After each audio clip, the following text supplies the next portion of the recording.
Don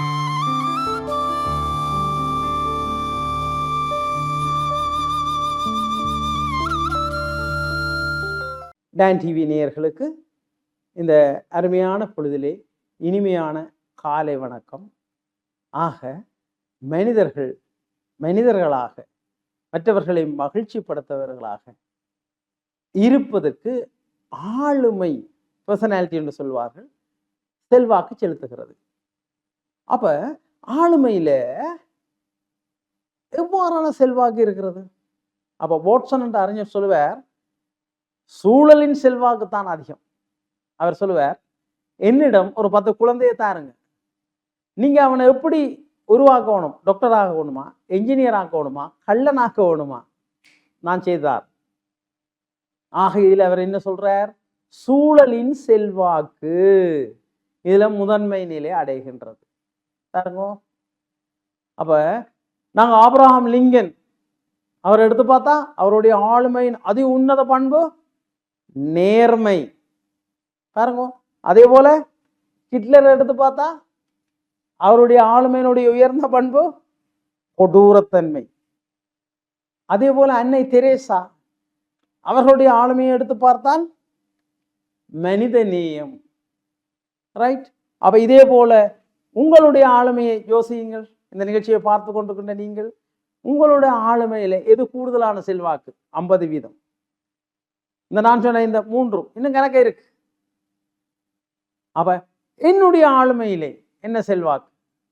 அப்ப நான் இந்த மனித நேயம் தான் எனக்கு மிகுந்த விருப்பமானதும், அந்த மனித நேயப்படி செய்ய வேண்டும். அப்ப மனித நேயம் இல்லாத கல்வி, மனித நேயம் இல்லாத சட்டங்கள், மனித நேயம் இல்லாத சம்பிரதாயங்கள், மனித நேயம் இல்லாத உளவியல், மனித நேயம் இல்லாத எதுவுமே நிலைத்து நின்றதாக வரலாறு இல்லை. ஆக இந்த ஆளுமையில மனிதத்துவ அணுகுமுறை மிக மிக முக்கியமானது.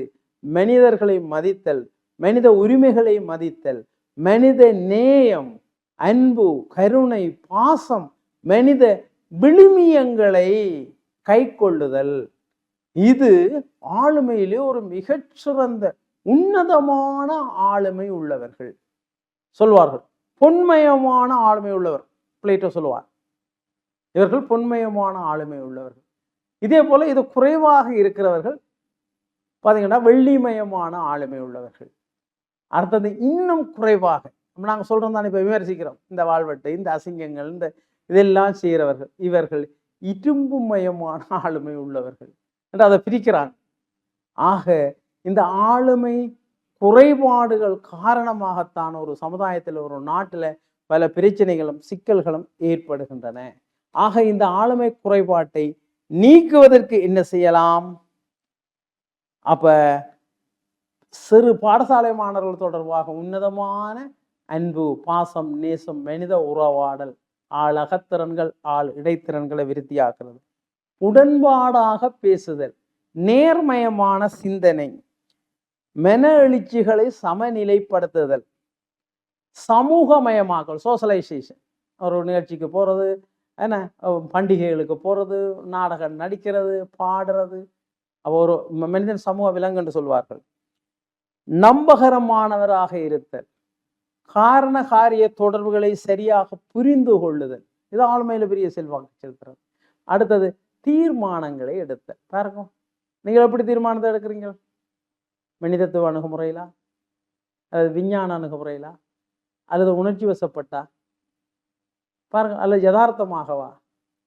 ஆக மனிதத்துவ அணுகுமுறையிலே நாங்கள் செயற்பட்டோமானால், சரியான தீர்மானங்களை எடுத்தோமானால், சரியாக வாழ்ந்தோமானால், முன்னுதாரணமாக சிறந்த ஆளுமை உள்ளவர்களாக இருப்போம்.